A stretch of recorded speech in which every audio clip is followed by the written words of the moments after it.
धन्यवाद ताई. युवकांसाठी प्रेरणादायी असं व्यक्तिमत्व यांना आपण या पुरस्काराने सन्मानित केलं. यानंतर सचिन होळकर यांना मी विनंती करतो की आपण अगदी 2 मिनिटात आपल्या भावना व्यक्त कराव्यात.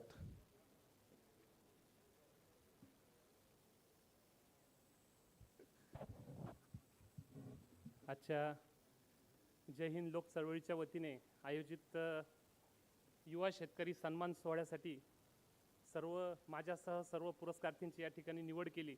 त्याबद्दल मी सर्वप्रथम जय हिंदच्या सर्व टीमला धन्यवाद देईन.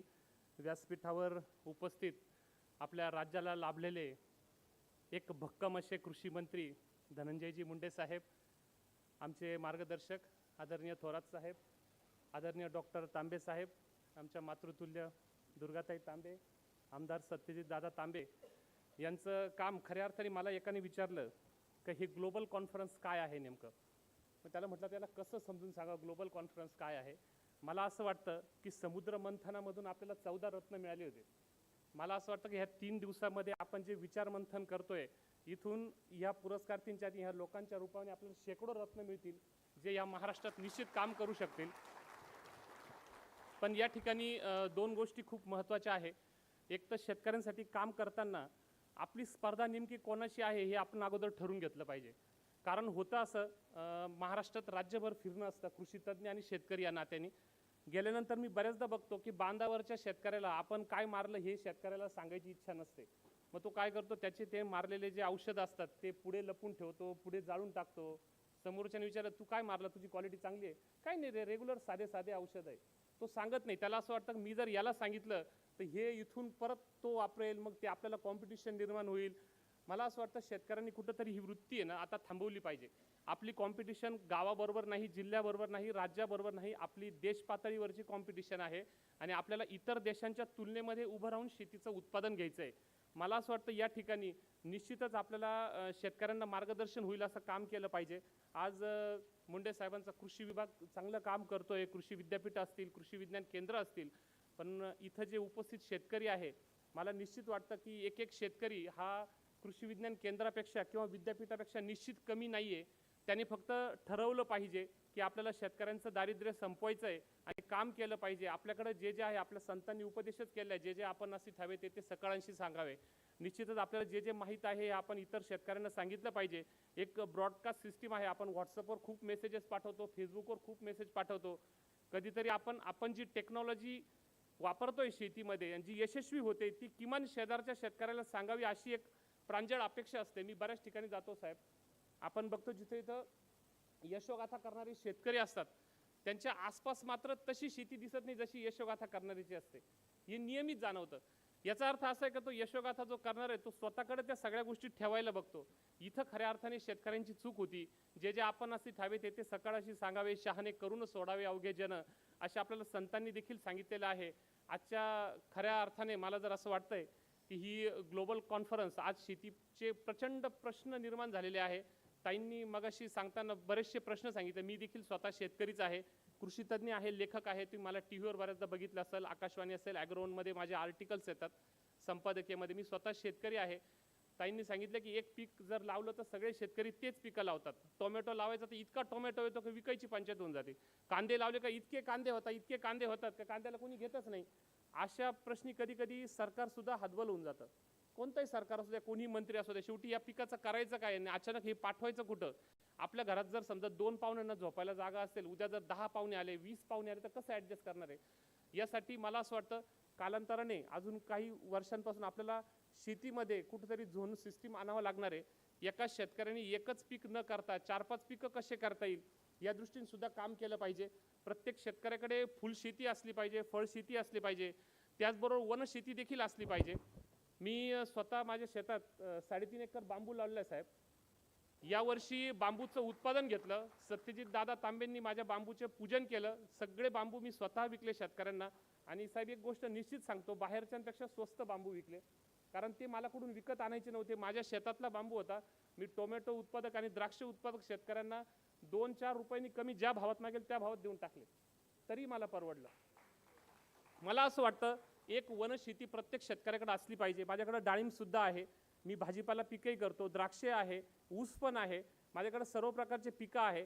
मला बरेच जण म्हणतात एवढे सर्व पिकं सांभाळणं सोपं नाही. म्हटलं अत्यंत सोपं आहे.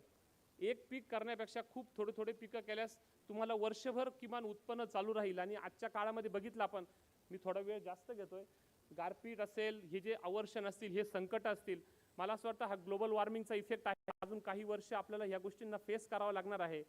सरकार त्यांच्या परीनं काम करतंय, पण आपण काय केलं पाहिजे, शाश्वत उत्पन्नाची कुठेतरी संधी जी आहे शेतीमध्ये ती शोधली पाहिजे. त्यासाठी ऊसाची लागवड असली पाहिजे, बांबूसारखी शेती आहे. बऱ्याच जण आता शेवरी लावताय का, ज्याचा पेपर मिलसाठी ॲग्रीमेंट करून पेपर मिल तयार होते, त्याची पेपर मिलसाठी तो वापरला जातो. असे बरेचसे शेतीचे प्रयोग आहे, हे सगळ्या शेतकऱ्यांनी थोडे थोडे आपल्या क्षेत्रात केले पाहिजे. आणि सर्वात महत्त्वाचं सांगितलं पाहिजे का, आपल्याला जे खरंच माहिती आहे ते खरंच आपण स्वीकारलं पाहिजे आणि ते इतरांना सांगितलं पाहिजे. कसं आहे, एक छोटीशी कथा सांगतो आणि माझं भाषण संपवतो. जंगलाला एक आग लागली होती, वणवा पेटला होता. सगळे लोक जंगल विझवायचा प्रयत्न करत होते. एक चिमणी त्या चोचीमध्ये पाणी घ्यायची आणि जंगलात नेऊन टाकायची. ती एक जण हसायला लागला, इकडे म्हणे, काय करते? काय नाही म्हणे, पाणी टाकते म्हणे. म्हणे काय आता तुला कळत नाही का म्हणे, तुझ्या चोचीमधल्या पाण्याने ही जंगलाची आग विझणार आहे का? मला माहिती आहे म्हणे आग विझणार नाही म्हणे, पण जेव्हा भविष्यात इतिहास लिहिला जाईल तेव्हा आग विझवणाऱ्यांच्या यादीमध्ये माझं नाव असेल, आग लावणाऱ्यांच्या यादीत नाव नसेल. म्हणून मला असं वाटतं त्या चिमणीचा आदर्श घेऊन आज शेती क्षेत्रावर जे संकट आहे यातून बाहेर काढण्यासाठी कृषी विभाग असेल, सगळे असेल, यांच्यासोबत जे प्रगतशील शेतकरी आहे यांनी खऱ्या अर्थाने काम करण्याची गरज आहे. आज सर्व पुरस्कारार्थींच्या वतीने या ठिकाणी जो सन्मान करण्यात आला, हा सन्मान म्हणजे खूप महत्त्वाचा असतो. काम करण्यासाठी प्रेरणा असते, काटेरी मुकुट असतं. आपण कुठं काम करताना थांबू नये अशी ह्या पुरस्कारामागची देणाऱ्यांची भावना असते. त्या भावनेचं निश्चित पालन झालं पाहिजे.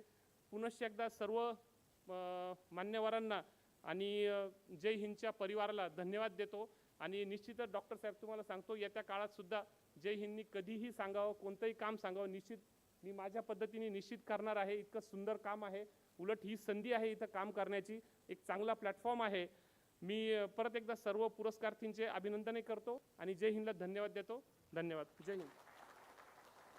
थांबा तुम्ही, सचिन भाऊ थांबा. धन्यवाद सचिन दादा. आपण दोन्ही शेतकऱ्यांच्या मनोगतातून सगळ्या पुरस्कारार्थी शेतकऱ्यांचं प्रातिनिधिक स्वरूपात मनोगत या ठिकाणी ऐकलं. मी सर्व पुरस्कारार्थ्यांचं परत एकदा अभिनंदन करतो. चांगलं काम करणाऱ्यांचा सन्मान करावा ही संतांनी आपल्याला दिलेली शिकवण आहे. राष्ट्रसंत तुकडोजी महाराज फार सुंदर सांगतात, जब किसानो की देखू भलाई मैंने खुशिया ही खुशिया मनाई. आणि तोच संतांचा विचार घेऊन शेतकऱ्यांचं चांगलं पाहून त्यांचा सन्मान करण्याचा हा जय हिंद लोक चळवळीचा विचार.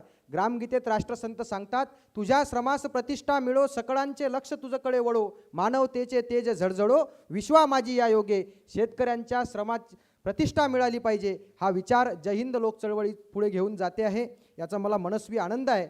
यानंतर ज्यांचं आता आपण मनोगत ऐकलं ते कृषीतज्ञ सचिन होळकर यांचं 8वं पुस्तक शेतीवरचं येत आहे. पुस्तकाचं नाव आहे समृद्ध शेतीची बिकट वाट.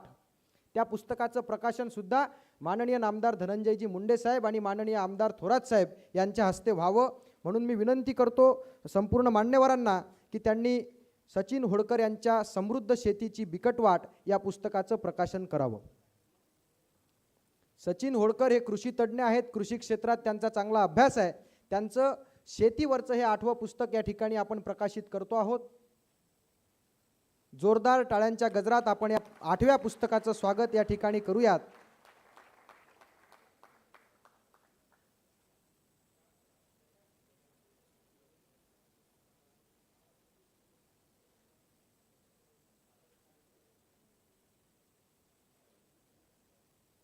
माननीय नामदार धनंजयजी मुंडे साहेब यांच्या हस्ते या पुस्तकाचं प्रकाशन या ठिकाणी संपन्न होते आहे. पुस्तकाचं नाव आहे समृद्ध शेतीची बिकट वाट. संपूर्ण शेतकऱ्यांनी वाचावं असं एक उपयुक्त पुस्तक कृषीतज्ञ सचिन होळकर यांनी लिहिलेलं आहे. त्यांच्या या 8व्या पुस्तकास जय हिंद लोक चळवळीच्या वतीनं शुभेच्छा देतो. त्यांचं परत एकदा अभिनंदन करतो. धन्यवाद. यानंतर मान्यवरांच्या मनोगताकडे आपण वळणार आहोत. मी विनंती करतो जय हिंद लोक चळवळीचे संस्थापक, नाशिक पदवीधर विधान परिषद मतदारसंघाचे माजी आमदार सन्मान्य डॉक्टर सुधीरजी तांबे साहेब यांना की आपण आपलं मनोगत या ठिकाणी व्यक्त करावं. आजच्या कार्यक्रमाचे अध्यक्ष आणि जय हिंद चळवळीचे मार्गदर्शक, राज्याचे काँग्रेस विधिमंडळ पक्षाचे नेते, माजी महसूल मंत्री, माजी कृषी मंत्री की जे कृषी खातं साहेबांनी अत्यंत आनंदाने आणि स्वतःहून त्या ठिकाणी घेतलं होतं. असे माननीय नामदार बाळासाहेब थोरात. महाराष्ट्रातलं मुंडे नाव म्हटलं की गोपीनाथजी मुंडे साहेबांची आठवण येणं साहजिक आहे आणि त्यांची परंपरा, त्यांचं वारसा समर्थपणे पुढे नेणारे राज्याचे यंग डायनॅमिक कृषीमंत्री धनंजयजी मुंडे साहेब, नामदार धनंजयजी मुंडे साहेब. त्याचप्रमाणे जय हिंद चळवळीच्या या सर्व आयोजनाचं ज्यांनी खऱ्या अर्थाने सर्व नियोजन केलं ते आता नवीन म्हणजे जय हिंदमध्ये पण आता आपल्याला नवीन नेतृत्व